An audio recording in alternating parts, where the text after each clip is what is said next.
Don't I got some rights? What rights do you think you're referring to? Rights, like in that official paper that they wrote down the street there? That's the Bill of Rights. Yeah, the Bill of Rights. Don't it say something about going after what makes you happy? No, that's the pursuit of happiness. But what's your point? My point is I'm pursuing something and nobody looks too happy about it. But we're just looking out for your interests. I appreciate that, but maybe you're looking out for your interests just a little bit more. I mean, you shouldn't be asking people to come down here and pay the freight on something they paid. It still ain't good enough. I mean, you think that's right? I mean, maybe you're doing your job, but why you gotta stop me from doing mine?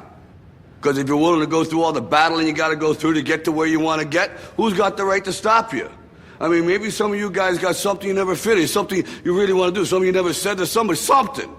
And you're told no, even after you pay your dues. Who's got the right to tell you that? Who? Nobody. It's your right to listen to your gut. It ain't nobody's right to say no after you earn the right to be where you want to be and do what you want to do.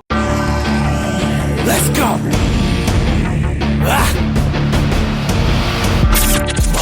You're listening to the Cage Nation TV Prizefight Podcast.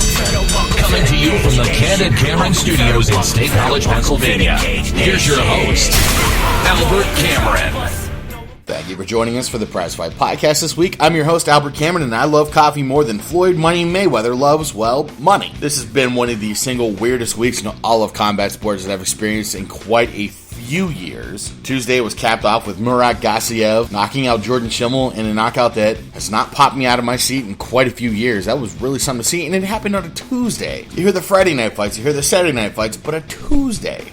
Also, Canelo Alvarez announced that he is going to be vacating his WBC middleweight championship. He's still going to be in negotiations to fight Triple G. Well, Triple G was just announced to be the WBC champion in the wake of Alvarez's vacation of the title. So I hope that's the proper usage, vacation. Yeah, he vacated. So there's a vacation of the title. The semantics that goes through my head on a daily basis. Conor McGregor is still going to be training to fight Floyd Mayweather, and he released a boxing video that impressed just about no one. Luke Rockhold drew a new opponent in Michael the Count Bisping when Jacare had to drop out due to an injury. So the middleweight title fight scene has completely changed, and Michael the Count Bisping is now getting his title shot. It's only been 10 years or so, but hey, who's counting? The important thing is that this weekend at the Meadows Casino in Washington, PA, King of the Cage is making their triumphant return to Pittsburgh, Pennsylvania. Pittsburgh area. Greater Pittsburgh area. Washington, PA, but it's the Meadows Casino, and it's awesome. This week at CageNationTV.com, we did a preview of the main event, Nathan Bam Bam Bryant versus Tony Kryptonite Lopez, and why that is such a big, important fight for the Pittsburgh area, the implications it could have. But this week on the Prizefight Podcast, we're going to be counting down the undercard and why it is worth your time and your money to go to the Meadows Casino, buy a ticket, and be there for a televised fight card. Televised. This is going to be on MAV TV. Again, I've been all over King of the Cage's history. King of the Cage started promoting in 1998, which is only 5 years after UFC 1. Started promoting in 1998. They've been to Canada. They've been to Singapore. They've been to Australia. I believe New Zealand. They have so many affiliate partners that their reach is absolutely undeniable. And I don't know why King of the Cage doesn't get more recognition for their global reach, but it happened. It's there. It is still there. Now, of course, King of the Cage is sending one of their big guns, Tony Lopez. They're sending him to Pittsburgh. Tony Lopez is wearing the strap around his waist that has been around the waist of fighters like Daniel D.C. Cormier. The King of the Cage Heavyweight Championship has a lineage and a legacy that if Nathan Bam Bam Bryant's able to bring it back to the East Coast, if Nathan Bam Bam Bryant can bring it to the East Coast, ladies and gentlemen, we got a lot more to be celebrating because that changes the national pecking order of regional MMA entirely. Now, as I'm counting down these fights, if I don't mention a fight, it's not out of disrespect or that the fight isn't worth mentioning. It's just that I don't know. I'm completely ignorant to that particular fight, but it's okay. Whenever you get down to the Meadows Casino in Washington, PA, you're going to see for yourself. See, the beauty of fights in Pennsylvania is the Pennsylvania State Athletic Commission, they don't allow mismatches. There is a very careful, very calculated, very thorough method of matchmaking that is allowed to go on in Pennsylvania. The commission just doesn't let anyone fight. It's very calculated. And actually, I don't know if it was intended or not, but we benefit as fans. We get the benefit of these fights being so calculated and so precisely put together. The first bout that caught my eye was Shaun White versus Fadi Shuman. Shaun White most recently fought Garrett Dush, who himself is a Gladiators of the Cage veteran. Shaun White has victories over Zachary Humbertson, Cameron Chisholm, Sean Ettinger. He had an incredible bout with Ryan Glenn. He has a win over Shane Stallman.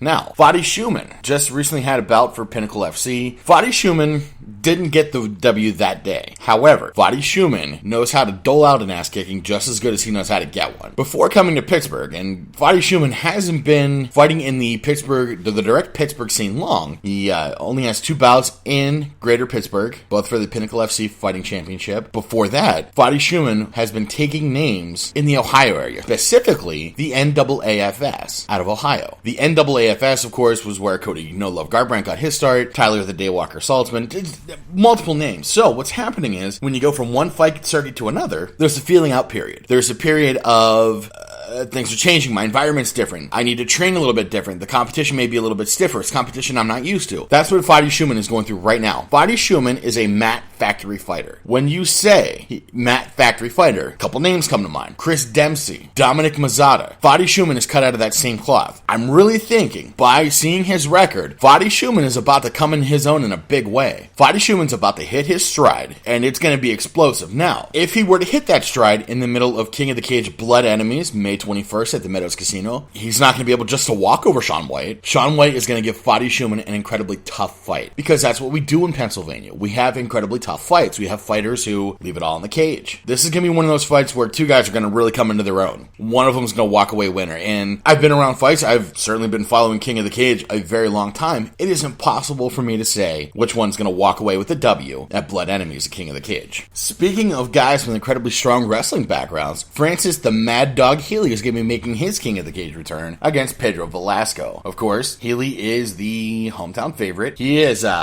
Francis Healy has had some of the toughest bouts in Pittsburgh. Francis Healy is a guy who clearly trains to grind. I'm sure he trains to finish, but he also conditions his gas tank to where he's grinding these things out. Now, Francis Healy's last fight was against Brett Ewing at King of the Cage, Hands of Steel. He's making his return against Pedro Velasco at Blood Enemies. And I just need to take a second to say, I love that King of the Cage is still naming their events like that. They're still giving them, like, incredibly fun names for their events, and that's what makes them fun to follow. Just had to get that out. Francis Healy wins over Jeff Smith, Chris Dunn, Manny Million, Brett Ewing. The list goes on and on. Francis Healy is in a spot right now where he's really making himself a franchise name in Pittsburgh. Could be the people he's training with, the fights he's having. Francis Healy is a young guy, tough, conditioning for days, submission power. He has submission victories at his disposal. He's gone all 5 rounds in some cases. He's gone all 5. He's gone all 3, but he can also stop it. That's what makes Francis Healy incredibly dangerous, that he has that stopping power and that mad dog instinct every time he gets in the cage. When you see Francis Healy in an event, you see Francis Healy walking around before the fight. He's very calm. He's very relaxed. He's not expending energy on undue panic. As soon as he steps across that cage threshold, you know which threshold I'm talking about. The cage door opens, there's the threshold. As soon as his second foot steps over that threshold, Francis Healy becomes a completely different human being. A dangerous human being. A dangerous competitor. He goes into fight. He goes into compete. He doesn't go into harm. It's the fight game. It happens. You can't avoid it. Francis Healy goes in to compete. Francis Healy has to be one of the most fierce competitors I think I've seen in the regional scene. Seen in the scene. You get that? That's clever. Nice job, Albert. That's why people listen to you. Francis Healy draws Pedro Velasco in the event of King of the Cage Blood Enemies. Now, what Pedro Velasco has going on is he is a multiple-time King of the Cage veteran. King of the Cage is probably the number 3 or 4 promotion in the world. I'm going to say number 3 because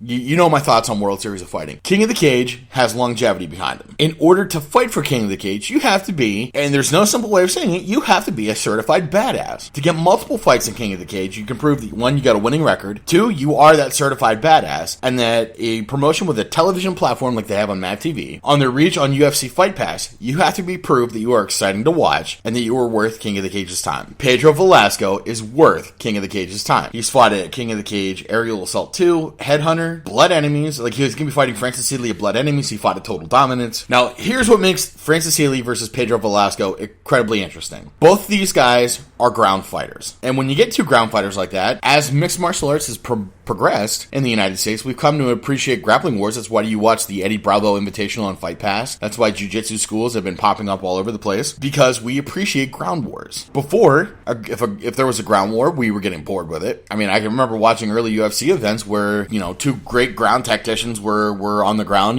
having the human chess match, and people started booing. Well, what's wrong with you? Why would you boo that? There's clearly a martial art exchange going on. Well, now we accept that a lot more. Now we have 2 excellent excellent submission fighters who are going to be fighting. Of course, Pedro Velasco does have knockout ability, so does Francis Healy. That's another one of those fights is when they come together at the Meadows Casino. You have no idea who wins. It'd be irresponsible to try to claim a winner, but I'll tell you who does win. Everyone in attendance at the Meadows Casino. Co-main event of King of the Cage Blood Enemies, we find Justin Steave taking on Anthony Morgan. Steave, of course, has a lot of experience in our Pittsburgh area. He's also a multiple-time King of the Cage veteran, Gladiators of the Cage veteran, Pinnacle FC veteran. He is one of our boys. Justin Steave is a Pittsburgh guy. He's one of those fighters that we really enjoy seeing. In his King of the Cage record, Steave has had an incredible bout with Brady Hovermail. He's also fought Chris Coggins, Nathan Landwehr recently in Gladiators of the Cage. Now, what makes for a good co-main event is the unknown, the intangibles. In his fight with Chris Coggins, Steave scored a technical knockout with the referee stoppage from strikes, 17 seconds into the third round. We also were looking for someone who can go the distance. So he's clearly gone all 5 rounds, all 3 rounds. It's when a fighter can stop the fight, but you know that they can go the distance in spectacular fashion. Right there is that medium. Right there is that sweet spot where you're on the edge of your seat. If they can go the distance, you know they're not going to be sluggish. The fight's not going to be boring to watch. They're going to be defending. They're going to be attacking. It's knowing that they have stopping power. Knowing they have stopping power, that the fight can be stopped at any moment with a well-placed kick, a well-placed punch. That is the unknown, the intangible that makes fights exciting to watch. Justin Steave has got that. Justin Steave has got the gas tank. He's got the conditioning, but he's also got the power in his arms and hands that he can stop a fight. Not knowing when that stoppage is coming, if it's going to go to a distance, that's the exciting part. That's what made Griffin versus Bonner so exciting. Griffin versus Bonner being one of the most important fights on planet Earth as far as mixed martial arts go. Both of those guys could have dropped in any second, but they had the conditioning to keep going. That was the X factor that came down to why that fight was so exciting. Justin Steave has that X factor. He has the gas tank. He also has the stopping power. That's what makes his fights exciting to watch. Now, of all the experience that Justin Steave has in the Pittsburgh area, well, Anthony Morgan has just as much experience in areas outside of Pittsburgh. He's got title fight experience. He's got a bout with Joey the Hitman Holt, Dustin Pegg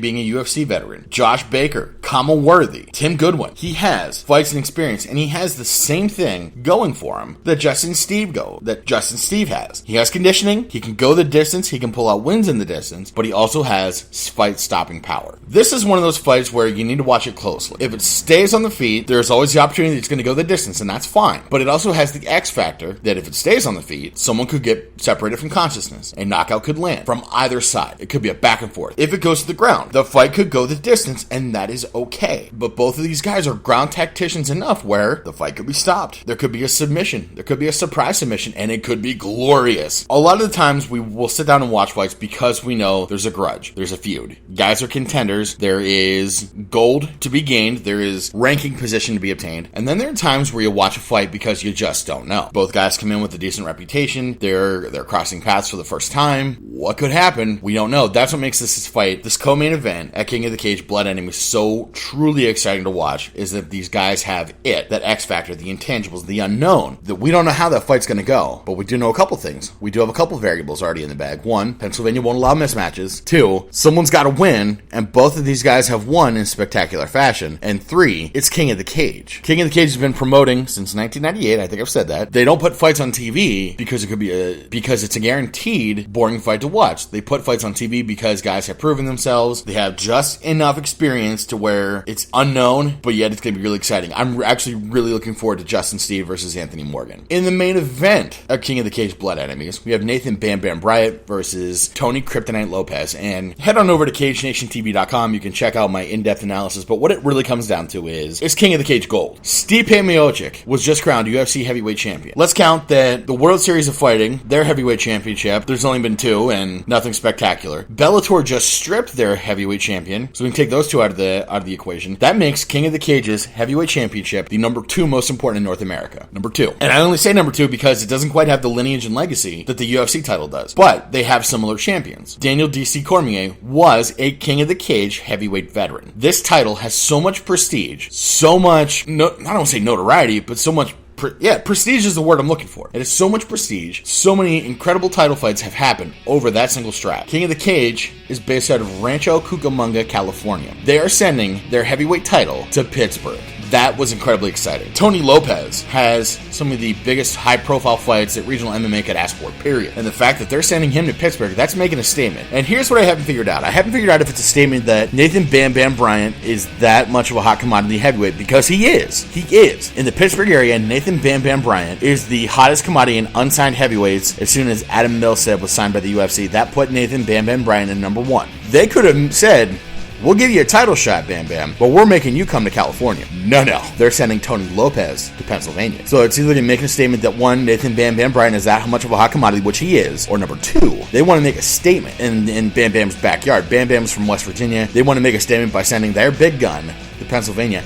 Either way, the fans in attendance win. If Nathan Bam Bam Bryant gets the victory, the whole national heavyweight pecking order changes. If Bam Bam can stop Tony Lopez or get the decision victory, and Bam Bam Bryant becomes the King of the Cage heavyweight champion, the entire regional championship pecking order changes. King of the Cage has that much influence over the regional scene. Nathan Bam Bam Bryant becomes the number one guy. Fights are coming to Pittsburgh. Bam Bam's going out and taking a little bit of Pittsburgh with him. We all win. Now, if Tony Lopez gets the victory, you don't write off Tony Lopez. He has had enough fights. He's the King of the Cage heavyweight and super heavyweight champion, so the man clearly comes up to a challenge. Look at his record sometime. He has fought who's who of heavyweights all around this country. It is ridiculous, the record this man has. If Tony Lopez defeats Nathan Bam Bam Bryant, well then, we got a collective fire lit under Pittsburgh backside. Heavyweights are going to be drawn to the area, and Nathan Bam Bam Bryant's going to be training hard to avenge that loss. Again, we all win. It's the Meadows Casino this Saturday, May 21st. Get your tickets. You can find information at kingofthecage.com. Don't miss it. Be there for King of the Cage Blood Enemies. Thank you very much for joining us this week on the Prizefight Podcast. Until next week, fights, Cameron, action.